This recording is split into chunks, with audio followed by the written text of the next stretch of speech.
The great happiness. बुद्धं शरणं गच्छामि।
संपूर्ण विश्वाला जाणे सुख शांती मानवता तथा दुःख मुक्तीचा आर्य संदेश दिला असे ते दुःख मुक्तीचे मार्गदाता दुःख मुक्त महामानव महान कारुणिक तथागत भगवान सम्यक संबुद्ध तथागतांनी आपल्या शुद्ध प्रज्ञेतून निर्मिलेला सद्धम्म आणि त्याच सद्धम्माचा गेली 2500 वर्षांपासून सातत्याने अहोरात्र प्रचार आणि प्रसार करणारा पूजनीय भिक्खू संघ या महान आणि सर्वश्रेष्ठ अशा त्रिरत्नांना प्रथमतः त्रिवार अभिवादन करतो, ज्यांच्या महान आणि असीम त्याग प्रभावामुळे आपल्याला जो अनमोल असा बुद्ध धम्म लाभला आणि ज्यांच्यामुळे आपल्याला हे एवढे मोठे वैभव प्राप्त झाले असे महान युग प्रवर्तक भारतीय राज्यघटनेचे शिल्पकार परमपूज्य बोधिसत्व डॉक्टर बाबासाहेब आंबेडकर या महामानवाच्या महान अशा धम्मक्रांतीमध्ये संपूर्ण जीवनाला समर्पित करून आज या महान मंगलमय मार्गशीर्ष पौर्णिमेच्या मंगलमय दिनी अखिल भारतीय 12वी बौद्ध धम्म परिषद कौळगाव मार्गशीर्ष पौर्णिमा शनिवार दिनांक 14 डिसेंबर 2024 डॉक्टर भदंत आनंद कौशल्यान परिसर आनंद बुद्ध विहार तीर्थक्षेत्र क दर्जा प्राप्त कौळगाव तालुका वसमत जिल्हा हिंगोली या ठिकाणी आनंद बुद्ध विहार स्मारक समिती कौळगाव यांच्या वतीने आनंद लेझिम संघ वैशाली महिला मंडळ कौळगाव आनंद बुद्ध विहार आणि समस्त गावकरी श्रद्धावान बौद्ध उपासक उपासिकांच्या वतीने ही 12वी धम्म परिषद या ठिकाणी संपन्न होत असता या धम्म परिषदेला उद्घाटन म्हणून लाभलेले गुरुतुल्य आमचे मार्गदर्शक पूजनीय भदंत डॉक्टर उपमुक्तजी महाथेरो कार्याध्यक्ष अखिल भारतीय भिक्खू संघ बुद्धगया त्याचबरोबर माझ्या समवेत उपस्थित असलेले पूजनीय भदंत प्राध्यापक डॉक्टर एम सत्यपालजी महाथेरो औरंगाबाद त्याचबरोबर भिक्खू सुबोधी थेरो धम्मबोधी भंते संघप्रिय भंते आणि पहिला रक्षित संपूर्ण भिक्षू संघ श्रामणेर संघ त्याचबरोबर या कार्यक्रमाला उपस्थित असलेले प्रमुख अतिथी उपासक यशवंत उबाळे अध्यक्ष डॉक्टर बाबासाहेब आंबेडकर स्मारक समिती वसमत पोलीस उपनिरीक्षक नांदेड येथील उपासक रवी घोडके त्याचबरोबर उपासक doctor Rahul Ranveer director Swati ICU and hospital Parbhani उपासक रमेश मानवते अध्यक्ष समृद्धी शिक्षण संस्था वसमत ज्यांच्याकडे आम्ही भोजनदान ग्रहण केले आणि ज्यांच्या आग्रहामुळे ज्यांच्या विशेष विनंतीवरून आम्ही या परिषदेला मागच्याही वर्षी आणि याही वर्षी उपस्थित आहोत असे वसमत येथील सामाजिक कार्यकर्ते उपासक डॉक्टर एन कुंडे सर, पूर्णा येथील समाजसेवक पी रणवीर आणि कार्यक्रमासाठी ज्यांनी विविध प्रकारे सहकार्य केलंय दानाच्या आणि विविध माध्यमातून असे सर्वच आपण श्रद्धावान उपासक उपासिका बालक तथा बालिकांनो, तद्वतच दी ग्रेट हॅपीनेस या आपल्या युट्यूब चॅनलचे सर्वच दर्शक सर्वप्रथम तुम्हा सर्वांच्या प्रती मंगलमैत्री सद्भावना व्यक्त करतो आणि आपल्या सर्वांच्या साठी तथागत भगवान बुद्धांनी 2500 वर्षांपूर्वी दिलेल्या धम्मोपदेशास प्रारंभ करतो. आपण सर्वांनी शांत, एकाग्र आणि श्रद्धायुक्त चित्ताद्वारे या अनमोल बुद्धवाणीला आपल्या हित सुखाकरिता श्रवण करावे, ग्रहण करावे. सकाळपासून ही परिषद सुरू आहे. खरं तर आमची प्रकृती काही बरी नाही आहे, जशी दिसते तशी नाही. डायरिया झाला, थंडी, ताप, खोकला, सर्दी काय जाय म्हणता जाईना. कुंटे सरांचे फोनवर फोन मेसेज तर अजूनही पेंडिंग असतील, कारण मेसेज काय बघत नाही, त्या प्रत्येकाला त्या रिप्लाय देऊ शकत नाही. मोबाईल कधी सायलेंट, कधी फ्लाईट मोड, कधी स्विच ऑफ करतो, कारण डॉक्टरांनी सांगितलं काय मोबाईल जास्त वापरू नका. लोकांचं प्रेम, लोकांची श्रद्धा असते, लोक कॉन्टॅक्ट करतातच, पण प्रत्येकालाच आपण प्रतिसाद दिला पाहिजे, रिप्लाय दिला पाहिजे, प्रतिक्रिया दिलीच पाहिजे असं नाहीये. काम जरुरी आहे म्हणून येणार नव्हतो. खरं तर मी कुंटे सरांना बोललो की मी येत नाही, तब्येत बरी नाही, पण सर म्हणाले यावंच लागेल तुम्हाला, आणि त्यामुळे आलो. पण आलो तर आलो, आम्हाला अडकून ठेवलं इथं अध्यक्ष म्हणून. मी विचार केला होता येऊ जाऊ आणि प्रवचन थोडस देऊन निघून जाऊ. अध्यक्ष बनवल्यामुळे बसावं लागले ना आता एवढं. त्यातल्या त्यात आता एवढी वेळ झाली आणि आता तुमची ताट वाट पाहत असतील, पण तुमच्या चेहऱ्याकडे पाहून तर बिलकुलच वाटत नाही. माझ्या आई म्हणते नाही म्हणते, तर खरंच आहे, तुमचे चेहरे जर असे रुळलेले दिसले असते तर मीच बोललो नसतो. पण तुमच्या चेहऱ्यावर प्रसन्नता आहे आणि त्यामुळे तुम्हाला उपदेश देऊन गेलो पाहिजे. कारण धम्म परिषद वर्षातून एकदाच होते.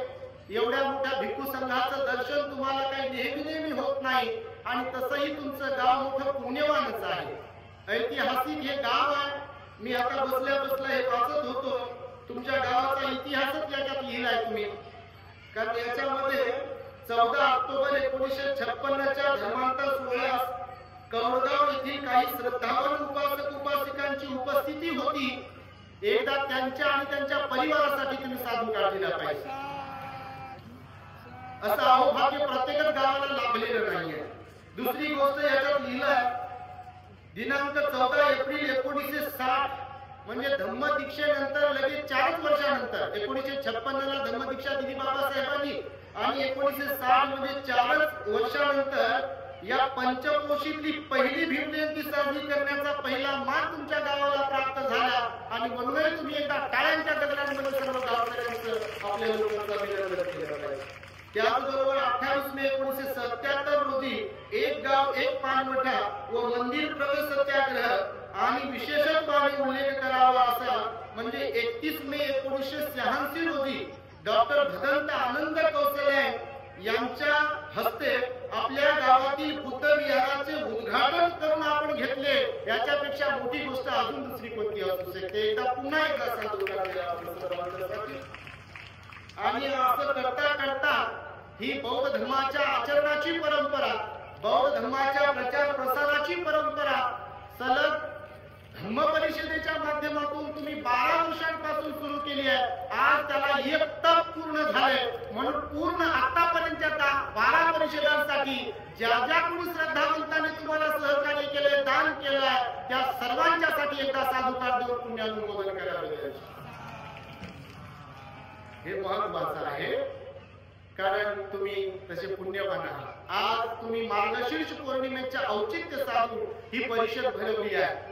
आज मार्गशीर्ष पौर्णिमा आपण साजरी करताय, आज आणि उद्या. ऍक्च्युली उपोषण उद्या आहे. आणि पौर्णिमेच्या निमित्ताने तुम्ही आज परिषद करताय, तर तुम्हाला थोडक्यामध्ये मी उपदेश देणार आहे, जास्त बोलणार नाहीये मी, कारण प्रकृती पण बरी नाही, वेळ पण झाली आहे, पण बोललो तर पाहिजे म्हणून बोलतोय. आम्हाला तिघांनाही जयसिंगपूरला निघायचं आहे.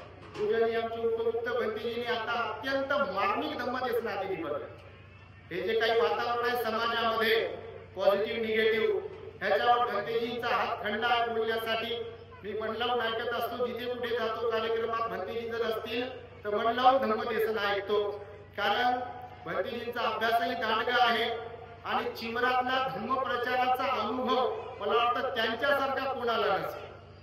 कारण केवळ नुसतं ज्ञानच असून चालत नाही, तर ते ज्ञान कुठे किती कोणाला वाटायचं आणि कसं वाटायचंय याचंही ज्ञान माणसाला पाहिजे.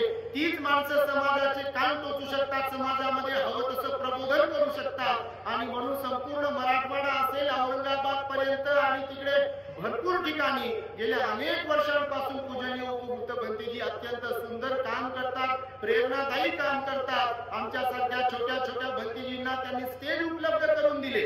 मग ते दाभडच्या धम्म परिषदेच्या माध्यमातून असेल किंवा पूर्णेच्या परिषदेच्या माध्यमातून असेल, अजिंठ्याच्या परिषदेच्या माध्यमातून असेल किंवा अजून कुठे कुठे असेल, भंतेजीने हक्काने, अधिकारवाणीने, विश्वासाने तरुणांना बोलू द्या असं भंतेजी म्हणतात बऱ्याच ठिकाणी. तर ही आमच्यासाठी मोठी अभिमानाची गोष्ट आहे. आणि खरंच मनुष्याला चांगले मार्गदर्शक, चांगले गुरु जर लाभले तर आपल्या जीवनाची वाट नीट सरळ होऊ शकते.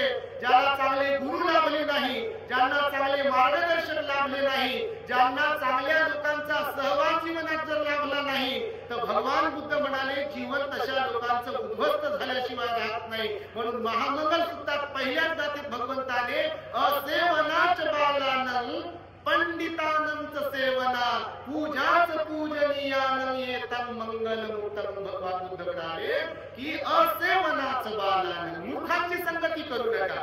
आणि या जगात सर्वात जास्त जर कोणत्या क्वालिटीचे लोक असतील तर कोणत्या क्वालिटीचे? बाबा तुम्ही नाही तसे, पण जगात सर्वात जास्त लोक मूर्ख क्वालिटीचे आहेत. बघा तुम्ही कुठेही बघा. कारण मला सांगा, दारू प्यायला शिकवण्याचं प्रशिक्षण केंद्र आहे का? तंबाखू खायला शिकवण्याचं प्रशिक्षण केंद्र आहे का? शिव्या द्यायला शिकवण्याचं प्रशिक्षण केंद्र आहे का? डोळे वटाळायला प्रशिक्षण केंद्र आहे का? दुसऱ्याला त्रास द्यायला, मारायला, अन्याय अत्याचार करायला प्रशिक्षण केंद्र आहे का? पण सर्वात जास्त याच अवगुणवाली लोक जगात जास्त आहेत. बघा भगवंताने सुद्धा सांगितलं, भगवंताला विचारलं चांगले लोक जास्त आहेत की वाईट लोक जास्त आहेत जगात, तर भगवान म्हणाले तीनही काळात वाईटच लोक जास्त आहेत, मूर्खच लोक जास्त आहेत. आणि त्यामुळे बघा चांगल्या लोकांच्या सहवासात राहा. पंडितानंद सेवना, पंडित म्हणजे हुशार, ज्ञानी, सिलवान, गुणवान, विवेकधारी लोक असतात, ज्यांना जीवनाचा अर्थ कळतो, चांगलं काय वाईट काय यातला फरक कळतो. अशा पंडित लोकांच्या सोबत राहावं म्हणाले भगवान बुद्ध. संयमशील, सहनशील लोकांच्या सोबत राहावं आणि तरच आपल्या जीवनाचं कल्याण होते. आणि म्हणून आम्हाला चांगल्या भिक्खूंचा सहवास लाभला, आमचं ते पुण्य. आणि म्हणून हे बोलायला येते. आपलं चॅनल काढला तर 2-3 वर्षापूर्वी, आता सध्या आपल्या चॅनलचे बघा 1,05,000 सबस्क्रायबर्स आहेत. बघा तुमच्या माहितीसाठी एकदा त्यांच्यासाठी टाळ्या वाजवा.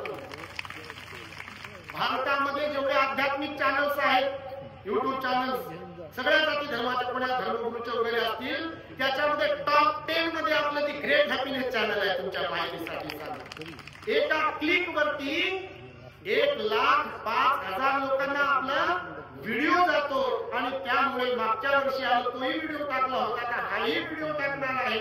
आणि त्यामुळे सोशल मीडियाच्या माध्यमातून धम्माचा प्रचार आणि प्रसार होतो आहे. आणि त्यामुळे आम्ही हे काम धम्माचं करतो, हे आमचं पुण्य आहे. बाबासाहेबांनी आपल्याला जबाबदारी दिली आहे. म्हणून मार्गशीर्ष पौर्णिमेला 26 वर्षांपूर्वी काय घडलं त्या संदर्भात तुम्हाला एक घटना सांगेल. तुम्ही जयमंगल गाथा तुम्हाला माहित असेल, त्याच्यामध्ये गाथा आहे बघा. नारायणी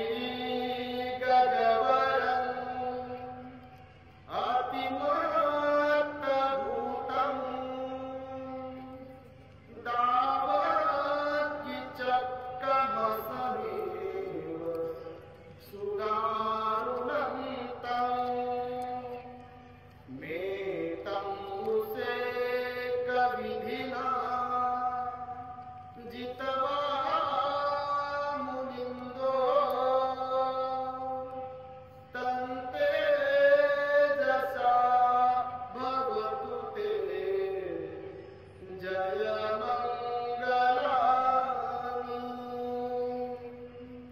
ठीक आहे, तुम्हाला माहिती आहे या गाथेमध्ये भगवान बुद्धाच्या जीवनात घडलेला एक प्रसंग सांगितलेला म्हणजे 7-8 गाथा जे 8 गाथा 8 गाथा 8 विशेष घटनांनी युक्त अशी जयमंगल 8 गाथा आहे बघा. विशेषत्वाने आपल्या लग्नांमध्ये वगैरे भंतेजी किंवा कोणी जे लग्न लावणारे असतील ते म्हणत असतात. तर ही गाथा या गाथेचा अर्थ आजच्या दिवसासाठी महत्वाचा आहे. भगवंताच्या काळात असं सांगितलेलं आहे बौद्ध साहित्यात, नालागिरी नावाचा मदमस्त हस्ती, नालागिरी नावाचा एक मदमस्त हस्ती जो राजाकडे होता, ज्याला युद्धामध्येच वापरल्या जायचं, युद्ध करण्यासाठी घोडे हत्ती वापरण्याचं सैनिक वगैरे. तर मार्गशीर्ष पौर्णिमेला भगवान बुद्ध भिक्षाटनाला जेव्हा नगरामध्ये आले तेव्हा भगवंताला मारण्या हेतू देवदत्ताच्या सावण्यावरून नालागिरी हत्ती त्याला दारू पाजवून सोडलं होतं. भगवान बुद्ध भिक्षू संघासह नगरातून चालले पुढे पुढे आणि समोरून तो हत्ती येत होता. भगवंताकडे असंख्य अगणित असे काही बल असतात. भगवान मनुष्य जरी असले तरी ते सर्वसामान्य मनुष्यांसारखे नसतात. हे विशेष तुमच्या माहितीसाठी सांगतो. तुम्ही बौद्ध धर्माचं वाचन जर कराल, बुद्ध म्हणजे काय हे जर तुम्ही अभ्यासाल तर तुमच्या लक्षात येईल. नक्कीच भगवान बुद्ध दिसायला सर्वसामान्य माणसांसारखे होते, म्हणजे 2 डोळे म्हणून त्यांना 2 कान म्हणून, पण जे जे शरीराचे अवयव आहे ते सर्वसामान्यांसारखे नव्हते. म्हणजे शारीरिक दृष्ट्या सुद्धा मनुष्य असूनही शारीरिक दृष्ट्याही सर्वसामान्य मनुष्यासारखे नव्हते. आणि मनाच्या लेवलवर जर आपण विचार केला तर मानसिक दृष्ट्या सुद्धा सर्वसामान्यांसारखी त्यांची मानसिकता नव्हती. कारण ते इतिपिसो भगवा अरहं सम्मा संबुद्धो विद्याचरण संपन्नो सुगतो लोकविदु अनुत्तरो पुरीस धम्म सारथी सत्ता देव मनुष्यानं बुद्धो भगवाती. या विशेष गुणांनी ते युक्त असतात. आणि म्हणून भगवान बुद्धाला एकदा एका व्यक्तीने विचारलं होतं की तुम्ही आहात तरी कोण, कारण तुमचे पायाचे ठसे समान उमटतात, सपाट पायाचे म्हणतात ना लोक, मुद्दाम भगवंताची विडंबना करण्यासाठी लोक म्हणतात. कारण भगवंताचे हातही असे 5 बोट सारखे होते, पायाचे ठसे असे प्लेन होते, सपाट होते आणि सर्वच शरीर वेगळं होतं. नरसिंह गाथा जर बुद्ध धर्मातील तुम्ही वाचाल बौद्ध साहित्यातील तर भगवान बुद्धांचं सौंदर्य किती होतं वेगळ्या प्रकारचं हे तुमच्या लक्षात येईल. आणि म्हणून त्या भगवान बुद्धांवरती तो नालागिरी हत्ती जेव्हा सोडला तेव्हा मैत्रीचा वर्षाव केला त्याने. कुणावरती? त्या नालागिरी हत्तीवरती मैत्रीचा वर्षाव केला. आणि मैत्रीचा तो हत्ती असा एकदम धावत पडत आला भगवंताच्या समोर. हुंकार हत्ती तो मारणार भगवंताला, पण भगवंताने आपली मैत्री सोडली. बाकीचे सर्व नौके भिक्खू बाजूला झाले. आनंद भंतीजी भगवंताच्या समोर येऊन असे हात करून उभे राहिले. पण आनंद भंतीजीला भगवान बुद्ध म्हणाले, आनंदा नालागिरी भगवंताला काही करू शकणार नाही. बुद्धामध्ये विशेष गुण आहेत, भगवंतामध्ये मैत्री आहे, महाकारुणिक. भगवंत काय असतात? महाकारुणिको नाथो असं म्हटलेलं आहे. महाकारुणिक असतात, पण प्रत्येकाच्या प्रती त्यांच्या हृदयातून पूर्ण 24 आवर मैत्रीचे तरंग येत असतात. भगवंताने त्या नालागिरीवरती तो नालागिरी आला, भगवंताने मैत्री केली. बरोबर भगवंताच्या समोर तो गुह्यावरती बसला. भगवंताने त्याच्या माथ्यावरती हात ठेवला. काही क्षणात त्याच्यामध्ये असलेला क्रोध, द्वेष, मद हा नष्ट झाला, तो विनम्र झाला. त्याने भगवंताच्या दोन्ही पायाच्या मध्ये असलेली माती आपल्या सोंडेमध्ये घेतली, आपल्या अंगावरती टाकली आणि तसा तो रिव्हर्स मध्ये म्हणजे भगवंताकडे पाठ वरून न होता तो मागे मागे मागे मागे हस्तिशाळेपर्यंत गेला. भगवंताला त्याने इजा पोहोचवली नाही. आणि म्हणून या गाथेमध्ये म्हटलेलं आहे, तम ते जसा भवतुते जयमंगलानी. त्या सत्यवचनाने माझं तुमचं जयमंगल हो. आणि हे सत्य वचन आहे. भगवंतानी माणसांनाच नाही, अंगुलीमालाला तर जिंकलं किंवा त्याच्यासारख्या कितीतरी लोकांना तर जिंकलं, परंतु नालागिरी सारख्या हत्तीला सुद्धा, प्राण्यांना सुद्धा भगवंताने जिंकलेला आपल्या आपल्या मैत्री बलाने. आणि ही एक घटना आजच्या मार्गशीर्ष पौर्णिमेला घडलेली आहे. म्हणून तुम्हाला तिचा संदर्भ सुरुवातीला मी देतोय. दुसरा संदर्भ देतो मी, थोडं थोडं बोलतो. दुसरा संदर्भ असा आहे की आजच्या दिवसाला म्हणजे मार्गशीर्ष पौर्णिमेला संघमित्रा दिवस पण म्हणतात. काय म्हणतात? ऐकताय ना बाबा? झोपले का? जागे असावं. तर संघमित्रा दिवस पण म्हणतात मार्गशीर्ष पौर्णिमेला. का माहितीये? सम्राट अशोकाची मुलगी संघमित्रा ज्या होत्या ना तर त्यांनी बुद्ध धर्माची दीक्षा घेतली, भिक्खुनीची दीक्षा घेतली, त्या श्रीलंकेला गेल्या. हे माहिती आहे तुम्हाला? त्यांची दीक्षा मार्गशीर्ष पौर्णिमेला झाली.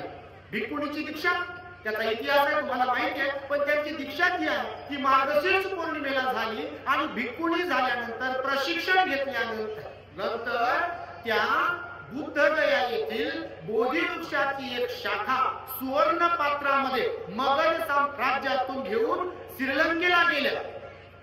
माहिती तुम्हाला? सुवर्ण पात्र. तुम्ही फोटो बिटो कधी पाहिले असेल गुगलवरती आता सर्च केलं संघमित्रा दिवस म्हणून, तर तुम्हाला ते फोटो वगैरे आणि इतिहास सर्व काही माहिती होईल. तर सुवर्ण पात्रामध्ये बुद्धगया येथील जिथे सिद्धार्थ गौतम बोधिसत्वाला ज्ञानाची प्राप्ती झाली त्या बोधी वृक्षाची शाखा घेऊन त्या श्रीलंकेला गेल्या. श्रीलंकेमध्ये आजही अनुराधापूर नावाचं शहर. अनुराधापूर मध्ये एक बोधी वृक्ष लावलेला आहे जो आताही आहे. त्याला सोन्याचे पालन लावलेले आहे. शेतामध्ये बघा एखादा आंब्याचं किंवा कुठलं झाड खाली वाकून त्याची फांदी तुटू नये म्हणून त्याला बिळ लावतात. लाकूड वगैरे सपोर्ट देतात ना. तर त्या श्रीलंका येथे संघमित्रांच्या हस्ते जो बोधिवृक्षाचं रोपण केलं ना त्यांचं आगमनही आजच्या दिवशी श्रीलंकेमध्ये झालं असं म्हणतात. आणि त्यांच्याकडून बोधिवृक्षाचं रोपण झालं. तो बोधिवृक्ष अनुराधापूर येथे आजही आहे. त्याला सोन्याचे कॉलम आहे आणि त्यामुळे या दिवसाला संघमित्रा दिवस म्हणून सुद्धा मान्यता प्राप्त आहे. आणि तो बोधिवृक्ष वर्ल्ड हेरिटेज म्हणून आज तिथे उभा आहे. तुम्ही जर कधी भंतेजी बरोबर श्रीलंकेच्या धर्मस्थळी आलात तर तुम्हाला ते बोधिवृक्ष पाहायला मिळेल. कारण बुद्धगयेच्या बोधिवृक्षाची मूळ शाखा तुम्हाला श्रीलंकेमध्ये पाहायला मिळेल. श्रीलंकेवरून मग बाबासाहेबांनी मिलिंद कॉलेजचा जो बोधिवृक्ष आहे तो मिलिंद कॉलेजला आणून लावला. आनंद कौशल्य भंतेजीने दीक्षाभूमी येथे बोधिवृक्ष लावलेला आहे. दीक्षाभूमीचा बोधिवृक्ष पाहिला का तुम्ही? दीक्षाभूमीच्या स्तूपाच्या बाजूला एक बोधिवृक्ष आहे. आनंद कौशल्य भंतेजीने लावलेला. तोही अनुराधापूर येथून आणून लावलेला बोधिवृक्ष आहे. म्हणजे मूळ बोधिवृक्ष गेला श्रीलंकेला आणि श्रीलंका येथील बोधिवृक्ष आज भारतात आणि जगातल्या बऱ्याच शहरांमध्ये रोपित केलेला आहे. आणि जो बोधिवृक्ष आता बुद्धगयेला पाहायला मिळतो तो चौथ्या पिढीतला बोधिवृक्ष आहे. इंग्रज अधिकाऱ्याच्याकडून लावलेला अनागारी धम्मपालांच्या वेळेला. कारण तोही बोधिवृक्ष अनेकदा तोडण्यात आला. त्याचा एक इतिहास आहे, त्याचा एक प्रवचन आपल्या चॅनलवरती बोधिवृक्षाचा इतिहास तो तुम्हाला ऐकायला मिळेल. म्हणून संघमित्रा दिवस, संघमित्रा ज्या माताजी होत्या त्यांनी एक महान असा इतिहास घडवला. खरं तर तुम्ही पण आदर्श घेतला पाहिजे. मी नेहमीच आपल्या लोकांना जरा कुत्सितपणे बोलत असतो कारण आपले लोक जे भाषण करणारे आहेत तुम्ही नाही बाबा टाळ्यासाठी भाषण करणारे लोक आहेत ना आपले. ते म्हणतात भंतेजी लोकांना इकडं जाऊ तिकडं जाऊ, असं काम करा तसं काम करा. भंतेजी लोक कामच करत नाहीत वगैरे. त्यांना काम करणारा दिसतच नाही. जे न काम करणारे तेच दिसतात. जे समाजाला चांगलं सुधरवणारे ते दिसत नाही. त्यांचं कौतुक कधी करत नाही. आणि कधी कोणा बिघडवलं येऊन त्याच्यावर लई चर्चा. व्हॉट्सअपवर त्याचे लई मेसेज इकडं व्हायरल कर तिकडं व्हायरल कर. बापू कधी चांगले आहे भंतेजीचे मेसेज व्हायरल करा. जे 40-40 वर्ष चिवरात आहे, 50-50 वर्ष चिवरात आहे, जे अनेक ठिकाणच्या लोकांना प्रेरित करतात, अनेक मुलांना दीक्षित करतात, अनेक ठिकाणी समाजामध्ये प्रबोधन करतात, लोकांना धर्माच्या आचरणामध्ये आणतात, बाबासाहेबांचा विचार लोकांपर्यंत पोहोचवतात. असं कोणीच भंतेजी नसेल का? बर समजा नसेल असं म्हणणं असं आहे. मी जरा बोलतो समजा नसेल तर भिक्षूंची निर्मिती कोण केली? भिक्षू संघाची निर्मिती कोण केली?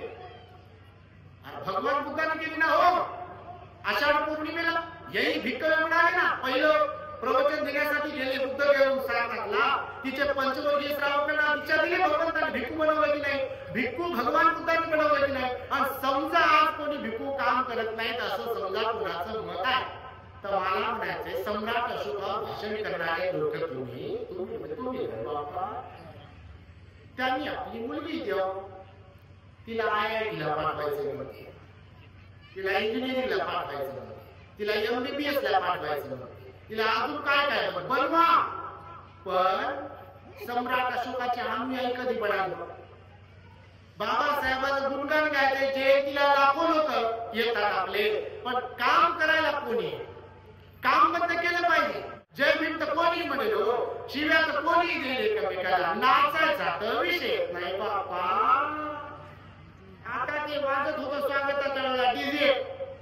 आणि ते लहान लहान लेकरं जागेवर नाचत होते, मी पाहत होतो. नाचायचं म्हणल्यावर बाबा सांगा नाटक नाही ते कौलगाव असो वसमत असो आणि परभणीचा तर विषयच नाही. आमच्या परभणी सारखी जयंती कुठंच निघत नाही, आमच्या नांदेड सारखी जयंती कुठंच निघत नाही. म्हणजे बाबा चांगली गोष्ट आहे, पण तसे जयंतीला जमता निळे काळे पिवळे होता निवडणुकीत कुठं जाता?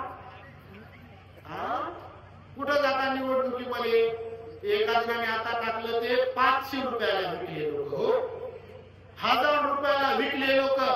हे अत्यंत शर्मेची बाब आहे, तुमच्या माहितीसाठी सांगतो. आणि त्यामुळे आचरणिक बनलो पाहिजे.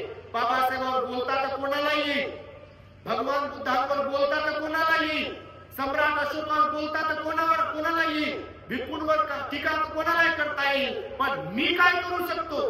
मी योगदान देतोय का? माझा परिवार योगदान देतोय का?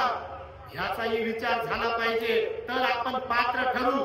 नाही तर नुसतंच नाचता येईल आणि अंगण वाकडं म्हणण्यात काय अर्थ आहे? आणि त्यामुळे ही घटना मुद्दामून मी तुम्हाला सांगितली आहे. हा मार्गशीर्ष पौर्णिमेचा जो दिवस आहे, भगवंताने मैत्रीच्या बलाने जिंकलं. नागागिरी ना त्या काळातल्या ब्राह्मण क्षत्रिय वैश्य शूद्र लोकांना मैत्रीच्या बलाने जिंकलं. आपण हे जिंकू शकलो पाहिजे मैत्रीच्या बलाने. किमान घरातल्या लोकांना तरी जिंकावं, गावातल्या लोकांना तरी जिंकावं. पण आपल्याला कोणाला जिंकता येईल? आपल्या पुढून कोणी नटून थटून चालले त्याच्याकडे पाहते, आपल्याला कोणी सर होईल. भगवान बुद्धाने सांगते नागागिरीला जिंकलं म्हणते, आणि आपल्याला काय जे आपल्याला जिंकता येईल. भगवान बुद्ध म्हणाले मैत्रीच्या बलाने इतरांनाही जिंका. पण मैत्रीचं बल आपल्यात असेल तर आपण इतरांनाही आपल्या समान समजू, जर मैत्री असेल तर. म्हणून हे 2 संदर्भ तुम्हाला मुद्दा म्हणून सांगितले. एक छोटासा दृष्टांत सांगतो जाता जाता आणि मी थांबवतो. कारण बघा सध्याची आपल्या महाराष्ट्राची आणि भारताची परिस्थिती, लोकांची मानसिकता काही फारशी चांगली नाही. मी नेहमी चिंतन जेव्हा करतो आपल्या देशातल्या लोकांबद्दल, सगळ्या जाती धर्माच्या लोकांबद्दल, तर एक खरंच काळ होता तेव्हाचा, जेव्हा महापुरुष होते इथे, जेव्हा संत लोक इथे होते, तेव्हा माणसं चांगले होते. आमचे भंतेजी नेहमी सांगतात आणि महापुरुषांचाही विचार आहे. अगोदर लोकांकडे गरिबी होती पण विचारांनी लोक श्रीमंत होते.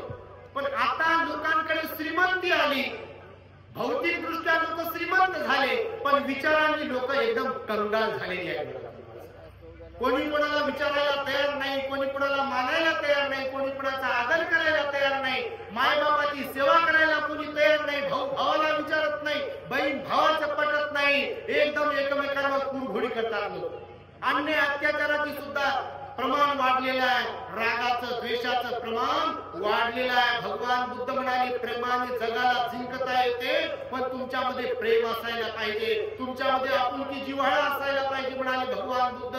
परंतु इथे माणूस माणसाला पाण्यात पाहतो आहे. एकाला वाटते माझ्यापेक्षा पुढे कोणी गेलं नाही पाहिजे, माझ्याहून कोणी श्रीमंत झालं नाही पाहिजे, माझाच बंगला गावात एकटाच राहा, दुसऱ्याचा बंगला झाला नाही पाहिजे माझ्या बंगल्याच्या तोडी, माझ्याकडे टीव्ही जो आणलाय तो माझ्याकडे असला पाहिजे, दुसऱ्याच्या घरी तसा टीव्ही नाही आला पाहिजे. माझ्या मुलीचं जसं लग्न मी धूमधडाक्यात लावलं तसं दुसऱ्याने लावू नये. म्हणजे सगळं काय भेटावं ते मलाच भेटावं, सगळं काय असावं ते माझ्याकडेच असावं, माझाच कोण मला असावा, असा लोकांचा विचार आज झालेला आहे. म्हणून कोणी कोणाला त्रास देतोय, कोणी कोणाला परेशान करतोय, लोकांमध्ये ईर्ष्या वाढली आहे, द्वेष वाढलेला आहे. परंतु भगवंताचा विचार आहे, भगवंताचा कर्म सिद्धांत आहे. या जगात शेरा सव्वा शेर मिळत असतो. काय मिळतो तुम्हाला माहिती? शेरा सव्वा शेर. इकडे शेर सव्वा शेर म्हणजे आपली पाहिजे अगोदर माप होते, आता किलो नंतर आले 5 किलो शेर सव्वा शेर, तर शेरा सव्वा शेर मिळत असते. भगवान म्हणाले पृथ्वी गोल आहे, निसर्गाचा नियम आहे परिवर्तन. निसर्गाचा नियम कोणता आहे? परिवर्तन, बदल. जे आज आहे ते सारखंच राहत नाही, जे उद्या असेल ते सारखंच राहत नाही. आता आज काल एका शेतकऱ्यांनी सांगितलं 2-4 दिवसापूर्वी घरी बसून मोटर लावून बंद करतो म्हणते. आता हा विचार 10 वर्षापूर्वी सांगितला असता तर वेड्यात काढला असतं की नाही? म्हणजे बदल झाला की नाही? बदल तंत्रज्ञानात बदल झाला, माणसात बदल झाला, जगात बदल झाला, सगळं. आमच्याकडे आमच्या महात्मा बुद्धिस्ट माणूसला साजापूरला हे आमच्या सामने होते, बसून आले होते, तिथे पेरूचं झाड लावलं कुठे तयार. ते झाड एवढंच आहे, एक फुट नसेल, त्याला 3 पेव लागले आणि ते लागले बिकट, पिकले बिकट, खाले आणि एवढं फुटभरच झाड. आता बदल झाला की नाही? म्हणजे आम्ही लहान होतो तेव्हा पेरूच्या झाडावर जायचं पेरू तोडण्यासाठी, आता खाली बसून मांडी घालून बसून त्याच्यासमोर खाऊ शकतो. तर बदल हा निसर्गाचा नियम आहे, हा भगवंताचा विचार आहे. त्यामुळे कोणी अन्याय करत असेल, अत्याचार करत असेल, खुमखुमी काढत असेल, अहंकाराने वागत असेल, ईर्ष्येने वागत असेल आणि मुझे कोण क्या करेगा असं म्हणत असेल, आमचं कोणी काय करू शकत नाही असं कोणी म्हणत असेल, समजा या जगात व्यवहारात वागताना, तर त्याचं म्हणणं खोटं ठरतं आणि त्याला कोणीतरी भेटते. निसर्गाचा नियम त्याला धरून दृष्टांत आहे, तुम्ही तो ऐकलाच असेल पण आपण पुन्हा सांगतो, कारण दृष्टांत सांगितला की पटकन लक्षात येते. म्हणून बघा, एका जंगलामध्ये एक तलाव, कोणाच्या नादी लागावं कोणाच्या नादी लागू नये हे समजलं पाहिजे. तुमच्या माहितीसाठी सांगतो, कारण प्रत्येकाला तेवढी बुद्धी नसते. आपली प्रत्येकाची बुद्धी काय चालत नाही, कारण बुद्धीचं लिमिटेशन आहे. तुमच्या सिम कार्डचं जसं रिचार्ज केलं की नाही, आता अगोदर महिनाभर होता, आता 28 दिवस केले ते, माहिती ना तुम्हाला. हे लय कुठं याच्यामध्ये आर्थिक कारण आहे त्याच्या मागे. तर कोणत्याही गोष्टीची एक लिमिट असते, मर्यादा असते. मर्यादा क्रॉस केली की गोष्ट बिघडते. तर जंगलामध्ये तलाव होता, तलावात माशा होते. माशा माहिती ना तुम्हाला? माशा, माशामध्ये मच्छी, त्याच्यात खेकडे होते आणि बगळे होते. तिथे येणार त्या तलावावर. तर मग पावसाळ्यात पाऊस पडला, तलावात लय पाणी जमा झालं. मग जसं जसं हिवाळा लागला, हिवाळा गेला, उन्हाळा लागला, तर ते पाणी तळ्यातलं आटत आटत आटत आलं. आता माशा होत्या बिचाऱ्या, ते बगळे खाऊ खाऊ टाकायचे, काही काही माशा राहायच्या. तर पाणी आटत आल्यावर या बगळ्यातला ते खाऊ खाऊ खाऊ खाऊ तोंडाला जास्तच पाणी सुटलं. याला वाटलं हे एकदाच खाऊ की काय, आता पुन्हा कोणाला वाटते असं. मग आजीर्ण होते. एकदा खाल्ल्यावर थोडं थोडं थोडं खाल्लं की फायदा होते, एकदा खाल्ले की त्याचा साईड इफेक्ट होते. मग ते बगळा होता की नाही, त्या तलावाच्या काठावर बसायचा, खेकडा पाहायचा त्या तलावातला त्या बगळ्याकडे, आणि माशा काही टकमक टकमक पाहायच्या, कारण काही माशा त्याच्या चोचीत पकडायचं आणि ते खायचं. पण या बगळ्याला लय हाव सुटली. हाव समजते नाही तुम्हाला? बाबा तुम्हाला कशी नाही समजणार हाव? हाव कोणाला नाही समजत? हाव साठी तर सगळं चाललंय.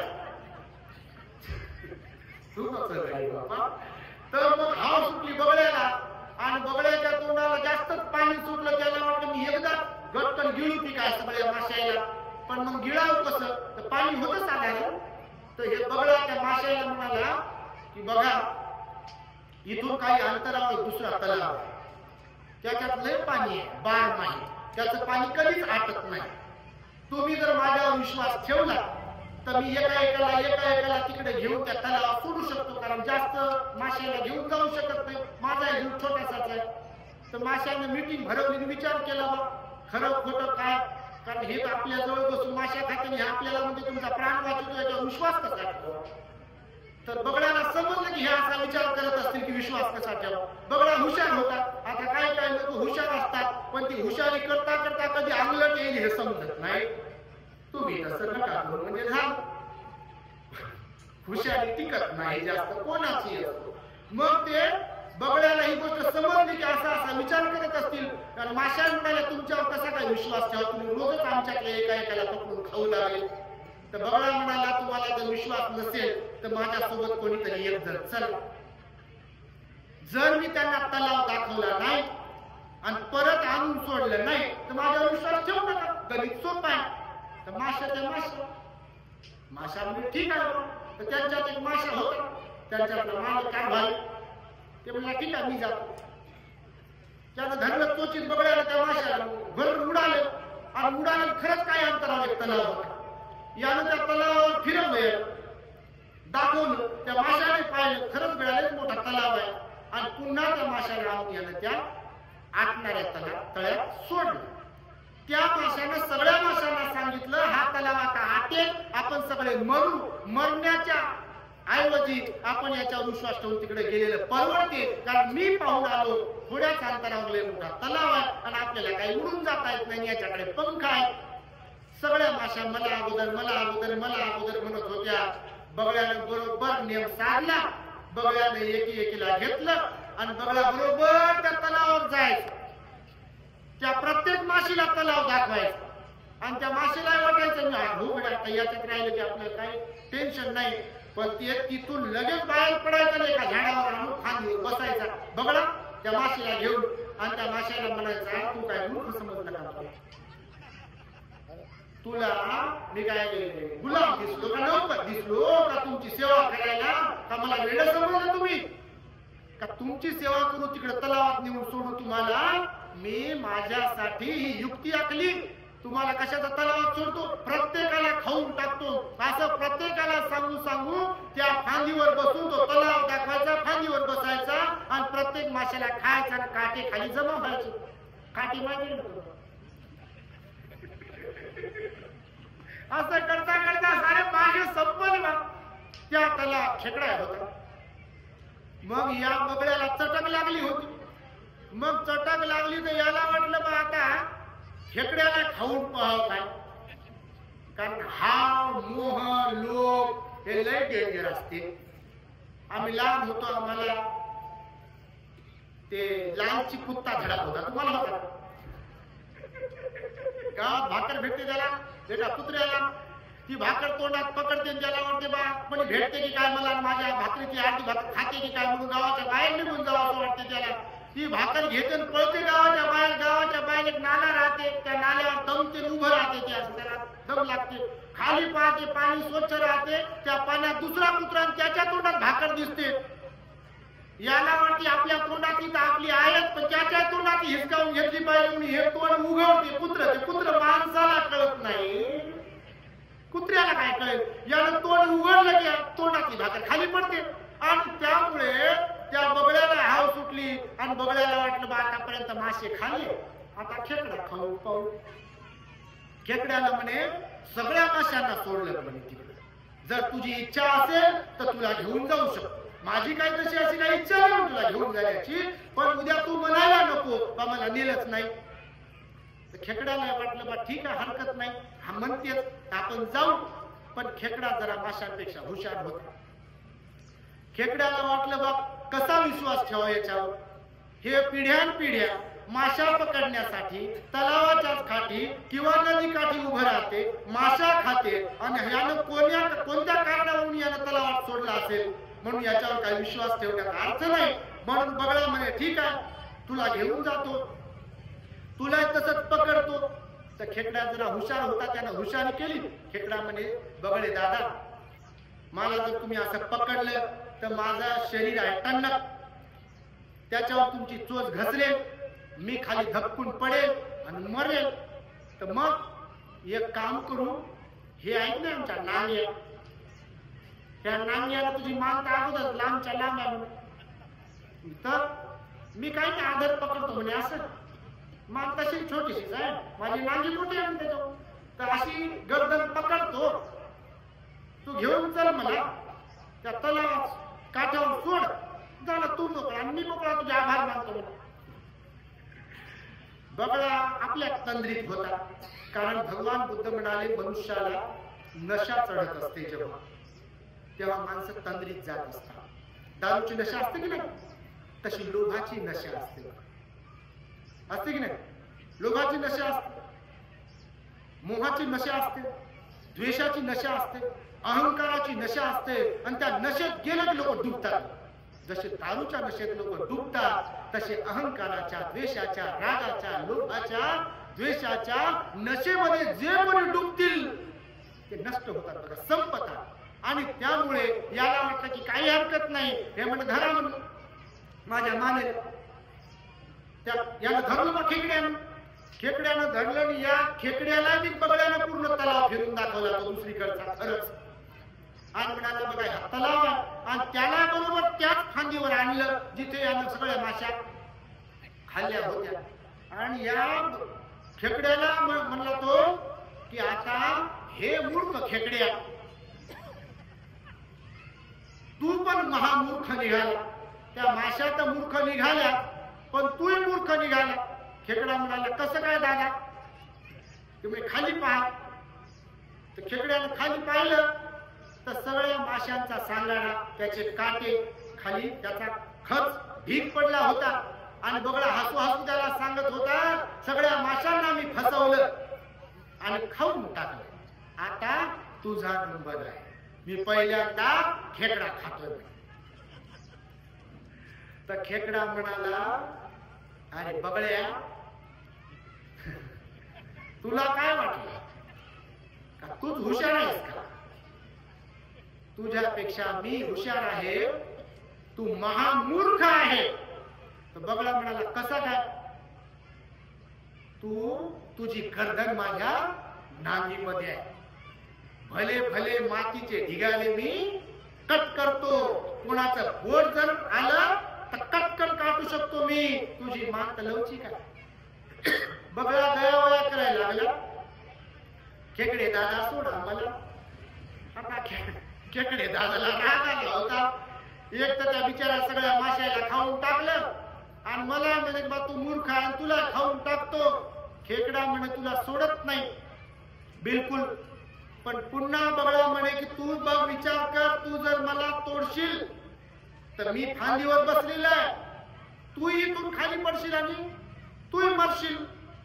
तर मग तू एक काम करतो, तू जर मला माफ करणार असेल तर तुला मी त्या तलावाच्या किनाऱ्यावर सोडतो आणि मग मी मोकळा आणि तूही मोकळा. खेकडा म्हणे, ठीक आहे, हरकत नाही. पण खेकड्याला लय राग आला होता त्या, कारण एवढ्या माशांना मारलं ना अनाथ. खेकडा म्हणे, हरकत नाही, चल तलावाच्या किनाऱ्यावर जाऊ. आणि तलावाच्या किनाऱ्यावर नेलं. खेकडा बगळा म्हणे, आता सोड मला. ठीक आहे म्हणे, तू थांब, आता खाली उभा राहा.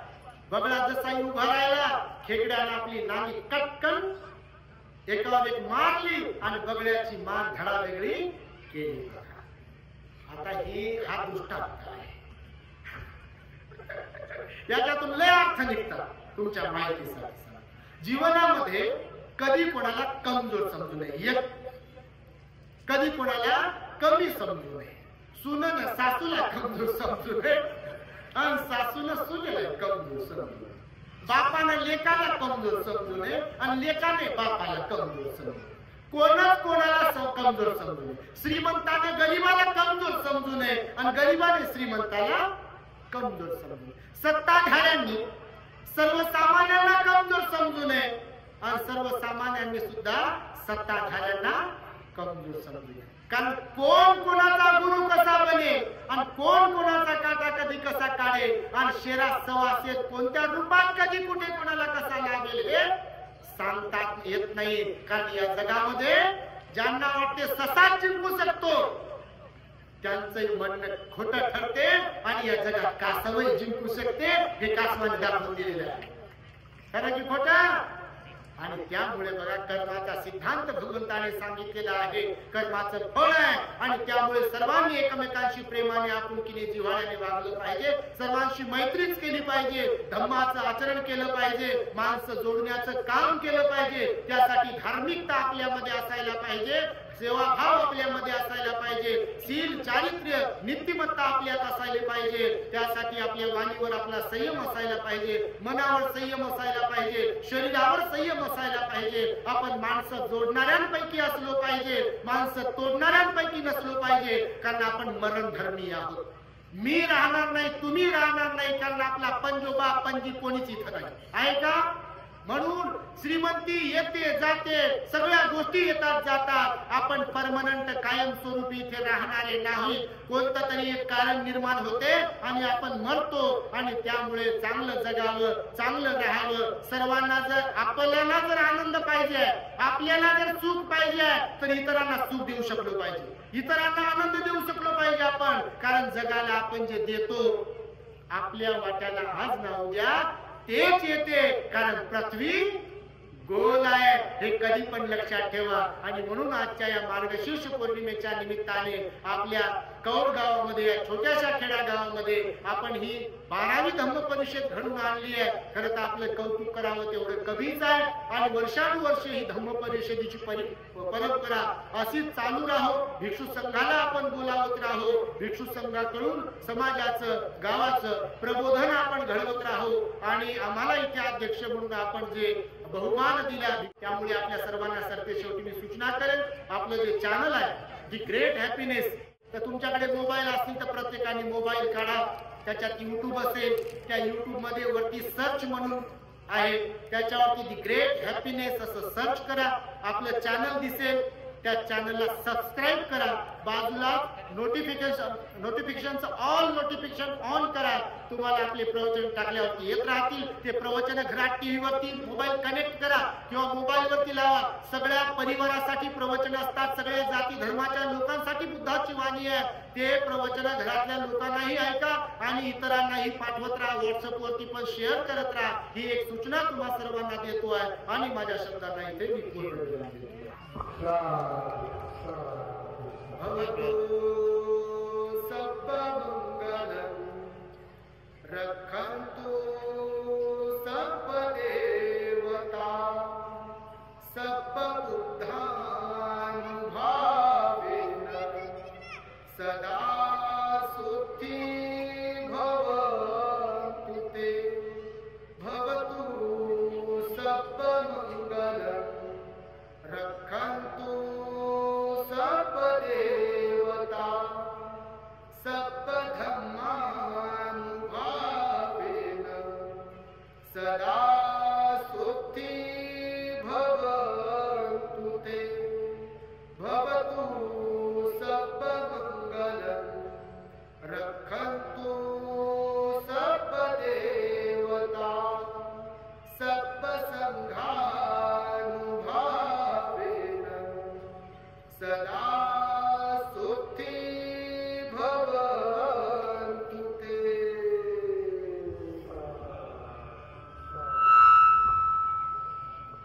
बुद्धं नमः, धम्मं नमः, संघं नमामि. The great happiness. बुद्धं शरणं गच्छामि.